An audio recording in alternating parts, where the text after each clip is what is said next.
అదే RTV app వార్తల్ని క్షణాల్లో చదివే అవకాశం ఉంటుంది. ఒక న్యూస్ పేపర్, ఒక టెలివిజన్ ఛానల్ మీ చేతుల్లో ఎప్పుడూ ఉంటాయి.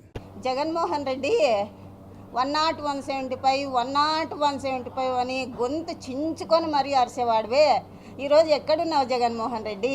నువ్వు అడుగుతా ఉన్నావు, నేను అమ్మఒడి ఇచ్చిన అక్క చెల్లెమ్మలు ఎక్కడ పోయారు, పింఛను తీసుకున్న అవ్వాతాతలు ఎక్కడ పోయారు, నేనేం అన్యాయం చేశానని నువ్వు అడుగుతా ఉన్నావు. సిగ్గు లేదా నీకు ఆ మాట అడగడానికి? నువ్వు ఎంత ద్రోహం చేశావు, ఎంత అన్యాయం చేశావు. ఈరోజు అక్క చెల్లెమ్మలు ద్రోహంతోనే నిన్ను ఓడించడం జరిగింది. అవ్వాతాతలు ఎంత బాధపడ్డారు.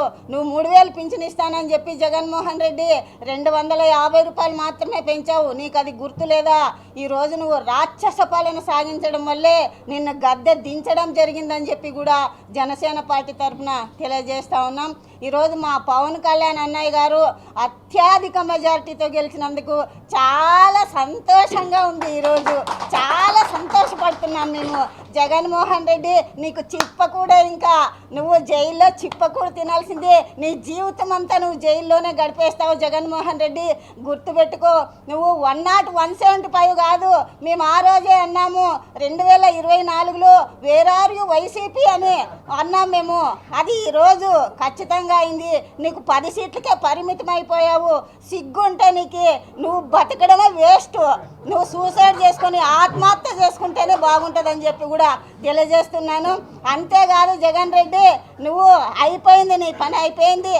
నీకు జైల్లోనే సమాధి కట్టేస్తాము, నువ్వు ఇంకా బయటకు రావు అని తెలియజేస్తూ చాలా సంతోషంగా, ఈ సంతోషాన్ని తట్టుకోలేక మేము హ్యాపీగా ఈరోజు పాలాభిషేకాలు అయితే ఏమి, కేకులు కటింగులు అయితే ఏమి, అనేక విధాలుగా మేము సంతోషపడుతున్నామని చెప్పి జగన్ రెడ్డిని హెచ్చరిస్తూ అయిపోయింది నీ బతికింకా అని చెప్పి. ఏ జగన్ రెడ్డి, నిన్ను అతపతాల కాలానికి తొక్కకపోతే నా పేరు పవన్ కళ్యాణే కాదు, మా పార్టీ జనసేనే కాదు అని ఏ పిలుపైతే ఇచ్చారో మా జనసేన పార్టీ అధ్యక్షుడు, ఆ పిలుపు మేరకు జగన్ రెడ్డి అనే వ్యక్తిని తొక్కడం, భూపాతాలను తొక్కడం జరిగింది. ఈరోజు ఖచ్చితంగా చూస్తూ ఉన్నాం. ఆ రోజు ఏ రోజైతే స్టేట్మెంట్ ఇచ్చారో మా నాయకుడు, ఆ రోజు నుంచి ఈ రోజు వరకు, నిన్నటి వరకు జనసేన పార్టీ నాయకులు అయితేనే, మీ కార్యకర్తలు ప్రతి ఒక్కరూ టీడీపీ, అదేవిధంగా బీజేపీ, జనసేన కూటమి విజయోత్సవానికి తన భుజస్కంధాలపైన వేసుకొని గెలుపుకు ప్రతి ఒక్కరూ కృషి చేసినందుకు ప్రతి ఒక్కరికి జనసేన పార్టీ తరఫున కృతజ్ఞతలు తెలుపుకుంటున్నాం. ఈ జగన్ రెడ్డి అనే వ్యక్తి ఒక్క అవకాశం ఇవ్వమని చెప్పి అధికారంలోకి వచ్చినప్పుడు నిజంగా మా అధ్యక్షుడు పవన్ కళ్యాణ్ గారు కూడా కంగ్రాచులేషన్ చెప్పడం జరిగింది. చూస్తాం రాష్ట్ర పరిపాలన ఎంత బాగా చేస్తాడు అని కూడా ఆయన వేచి చూశాడు. పరిపాలన ఏమాత్రం లేదు. కేవలం ఆయన పబ్జీ గేమ్లకు, రూమ్లో కూర్చొని పబ్జీ గేమ్లకు అంకితం అవుతూ ఇసుక మాఫియా అయితేనేమి, మద్యం మాఫియా అయితేనేమి, భూ కబ్జాకోరులకు సపోర్ట్ చేయడం అయితేనేమి, అదేవిధంగా తన కింద ఉన్నటువంటి ఎమ్మెల్యేలకు, మినిస్టర్లకు విచ్చలవిడిగా ఆదాయాన్ని సమకూర్చే విధంగా మీరు చేసుకోండి అని చెప్పి వాళ్ళని అడ్డగోలుగా సంపాదించే విధంగా సపోర్ట్ చేయడం జరిగింది. రాష్ట్ర ప్రజల శ్రేయస్సు ఏమాత్రం పట్టించుకొని ఈ జగన్ రెడ్డికి ఖచ్చితంగా జనాలు, ఇక్కడున్న రాష్ట్ర ప్రజలు ప్రతి ఒక్కరూ చూశారు. ప్రజలు ఎంత ఇబ్బందులు పెట్టాడో మనం చూసాం. ఎలక్షన్స్ 2 నెలల ముందు వరకు కూడా చూసాం.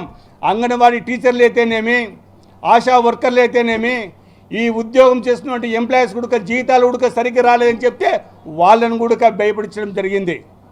దీనికి అంతటికి గుణపాఠం 2024 వచ్చే సార్వత్రిక ఎన్నికల్లో నీకు బుద్ధి చెప్తామని చెప్తూ ఖచ్చితంగా ఉద్యోగస్తులు, అదేవిధంగా ప్రజలు చూశారు, ఖచ్చితంగా బుద్ధి చెప్పారు. ఈ జగన్ రెడ్డికి ఖచ్చితంగా బుద్ధి చెప్పి ఇంట్లో కూర్చోబెట్టి ఈరోజు ప్రతిపక్ష హోదా కూడా లేకుండా చేయడం జరిగిందంటే ఆ ఘనత ఒక పవన్ కళ్యాణ్ గారికి అని కూడా మేము తెలియజేస్తున్నాం. ఈరోజు పవన్ కళ్యాణ్ గారు అనే వ్యక్తి ఒక వ్యక్తి కాదు, ఆయన ఒక శక్తి మాదిరి తయారైనాడు. ఆ శక్తిని ఎదుర్కొనే దమ్ము వైఎస్ఆర్ పార్టీ వాళ్ళకి కాదు కదా, వాళ్ళను పుట్టించిన వాళ్ళకు లేదని మేము ఖచ్చితంగా చెప్పగలం.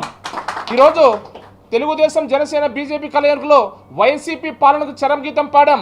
పవన్ కళ్యాణ్ గారు చెప్పినట్లు రాష్ట్రం ప్రజల కోసం నువ్వు చేసుకున్న నిర్ణయాలు, నువ్వు తీసుకున్నటువంటి నిర్ణయాల మీద మేము పోరాటం చేసి నిన్ను అధపాతాళానికి తొక్కే బాధ్యత పవన్ కళ్యాణ్ గారు తీసుకుంటారని చెప్పిన విధానం మాట మీద ఉండి ఈరోజు పవన్ కళ్యాణ్ గారు చేసి చూపించి మరి ప్రతిపక్ష పాత్ర కూడా లేకోకుండా జగన్మోహన్ రెడ్డికి 11 స్థానాలకు మాత్రమే పరిమితం చేశారు ప్రజలు.